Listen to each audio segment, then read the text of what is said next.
नमस्ते, प्रणाम। कैसे हैं आप लोग? कल 11 सितंबर 2024 का दिन बेहद शुभ है, अद्भुत दिन है। कल के दिन है राधा अष्टमी, इसके साथ साथ दुर्गा अष्टमी और गौरी अष्टमी भी है। यानी एक ही दिन पर हमें 3 देवियों की आराधना करने का अवसर मिल रहा है। कल के दिन से जुड़े हुए कुछ उपाय मैं आपको इस वीडियो में बताने वाली हूँ, तो अंत तक मेरे साथ जुड़े रहिएगा। पहला उपाय राधा अष्टमी के लिए है। देखिए, अगर आप श्री कृष्ण की भक्ति करना चाहते हैं, अगर आप चाहते हैं कि आपको श्री कृष्ण के साक्षात दर्शन हो, उनकी दृष्टि आप पर पड़े और उनकी कृपा आप पर बनी रहे, तो इसके लिए राधा रानी की आराधना करना अनिवार्य है। क्योंकि श्री कृष्ण वहीं होते हैं जहां राधा होती हैं, और जहां पर राधा की आराधना की जाती है, वहां पर श्री कृष्ण स्वयं पधारते हैं। राधा रानी की आंखें भी तभी खुली थी जब श्री कृष्ण की दृष्टि उन पर पड़ी थी। ये उपाय वो लोग भी कर सकते हैं जो प्रेम विवाह के संबंध में बंधना चाहते हैं, जो विवाह करना चाहते हैं और जो अपने वैवाहिक जीवन को सुखी बनाना चाहते हैं। इसके लिए आपको राधा रानी के सामने एक घी का दिया प्रज्वलित करना है। इसके बाद आपको 2 कमल के पुष्प चढ़ाने हैं। राधा रानी को कमल के पुष्प अति प्रिय है। इसके 2 कारण हैं। एक कारण ये है कि क्योंकि राधा रानी कमल के पुष्प के बीच में से ही प्रकट हुई थी, और दूसरा कारण ये है कि श्री कृष्ण की आंखें कमल जैसी है, इसकी वजह से उनका एक नाम कमलनाथ भी है। तो आप 2 कमल के फूल चढ़ाएंगे और इस मंत्र का 108 बार जाप करेंगे। मंत्र है ओम क्लीम कृष्णाय गोपी जन वल्लभाय स्वाहा। आप चाहें तो ये उपाय केवल कल के दिन कर सकते हैं, लेकिन अगर मुमकिन है तो आप इस उपाय को लगातार 43 दिनों तक करते रहें। आपको इससे जबरदस्त लाभ होगा। राधा अष्टमी के दिन अगर आप व्रत रखते हैं तो ये बहुत अच्छी बात होती है, क्योंकि इस दिन पर रखे गए व्रत का आपको 100 एकादशी के व्रतों के बराबर फल मिलता है। दूसरा उपाय दुर्गा अष्टमी के लिए है। ये उपाय आपको सूर्यास्त के बाद करना है।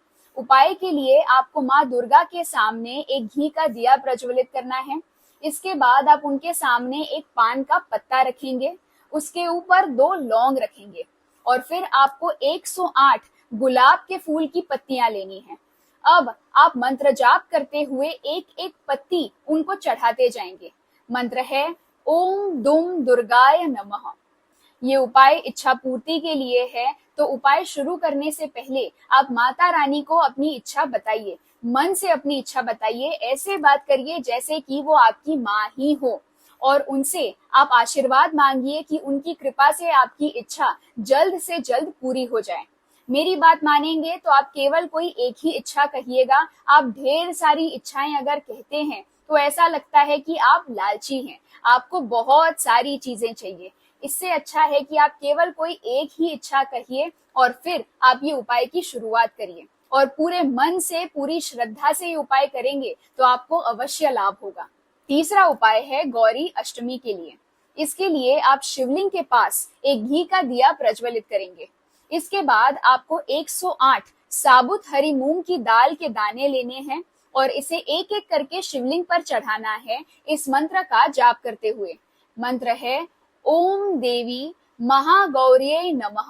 मुमकिन हो तो शिवलिंग के पास वहीं एक नारियल जरूर फोड़िएगा, और नारियल का आधा हिस्सा अपने साथ घर लेकर आइएगा और उसे प्रसाद के रूप में ग्रहण करिएगा। लेकिन ध्यान रखिएगा कि नारियल पानी शिवलिंग पर बिल्कुल नहीं चढ़ाना है, और अगर ये मुमकिन नहीं है तो आप नारियल की बर्फी चढ़ा सकते हैं और फिर उसे प्रसाद के रूप में ग्रहण कर सकते हैं।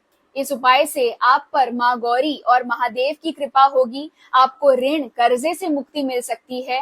माँ गौरी पवित्रता की देवी है, तो आपके किए गए पापों के लिए भी आपको थोड़ी सी क्षमा जरूर मिलेगी।